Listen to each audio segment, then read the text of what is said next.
প্রতিটা দিন আমাদের এই চ্যানেলে জেনারেল নলেজের প্রশ্ন থেকে আরম্ভ করে প্রতিটা ক্লাসের প্রশ্ন ও উত্তর সম্পর্কে প্রতিটা দিন আলোচনা করা হয়। প্রতিটা দিন নতুন ধরনের শিক্ষণীয় ভিডিও দেওয়া হয়। চলুন কথা না বাড়িয়ে ভিডিওটা শুরু করা যাক। ফার্স্ট প্রশ্ন, ভারতের সর্বোচ্চ সেনা সম্মান কি? উত্তরটি হলো পরমবীর চক্রকে বলা হয় ভারতের সর্বোচ্চ সেনা সম্মান। উত্তরটি হলো পরমবীর চক্র ভারতের সর্বোচ্চ সেনা সম্মানকে বলা হয়। নেক্সট প্রশ্ন, ভারতের প্রথম পারমাণবিক কেন্দ্র কোথায় অবস্থিত? উত্তরটি হলো তারাপুর। ভারতের প্রথম পারমাণবিক কেন্দ্র অবস্থিত হয়েছে। উত্তরটি হলো তারাপুর। নেক্সট প্রশ্ন, আফগানিস্তানের দীর্ঘতম নদীকে কি বলা হয়? উত্তরটি হলো হেলমান্দ বলা হয় আফগানিস্তানের দীর্ঘতম নদীকে। উত্তরটি হলো হেলমান্দ বলা হয় আফগানিস্তানের দীর্ঘতম নদীকে। নেক্সট প্রশ্ন, পোলিও কিবাহিত রোগ? উত্তরটি হলো ভাইরাস গঠিত রোগের নাম হলো পোলিও। উত্তরটি হলো ভাইরাস গঠিত রোগের নামকে বলা হয় পোলিও।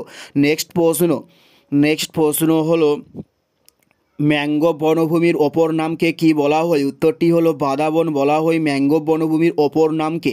উত্তরটি হলো বাদাবন। নেক্সট প্রশ্ন, ভিতরকণিকা অভয়ারণ্য কোথায় অবস্থিত হয়েছে? উত্তরটি হলো উড়িষ্যা রাজ্যে ভিতরকণিকা অভয়ারণ্যটি অবস্থিত হয়েছে।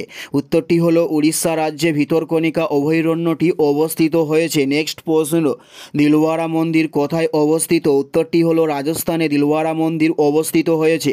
উত্তরটি হলো রাজস্থানে দিলওয়ারা মন্দির অবস্থিত হয়েছে। নেক্সট প্রশ্ন, ভারতের অরণ্য গবেষণা কেন্দ্র কোথায় অবস্থিত? উত্তরটি হলো দেরাদুনে ভারতের অরণ্য গবেষণা কেন্দ্রটি অবস্থিত হয়েছে।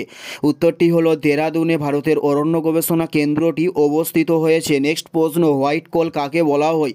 উত্তরটি হলো জলবিদ্যুৎকে হোয়াইট কোল বলা হয়। উত্তরটি হলো জলবিদ্যুৎকে হোয়াইট কোল বলা হয়ে থাকে। নেক্সট প্রশ্ন, নিউটনকে আবিষ্কার করেন? উত্তরটি হলো জেমস চ্যাডউইক নিউটনকে আবিষ্কার করে থাকেন। উত্তরটি হলো জেমস চ্যাডউইক নিউটনকে আবিষ্কার করেন। উত্তরটি হলো জেমস চ্যাডউইক নিউটনকে আবিষ্কার করেন। এটাই ছিল এই ভিডিওর লাস্ট প্রশ্ন। আর কোন ধরনের শিক্ষণীয় ভিডিও আপনারা প্রতিদিন দেখতে চান অবশ্যই কমেন্টে লিখে জানাবেন। পুরো ভিডিওটা দেখার জন্য আপনাদের প্রত্যেককে আমাদের ইউটিউবের পক্ষ থেকে রইল অসংখ্য ধন্যবাদ। Thanks for watching.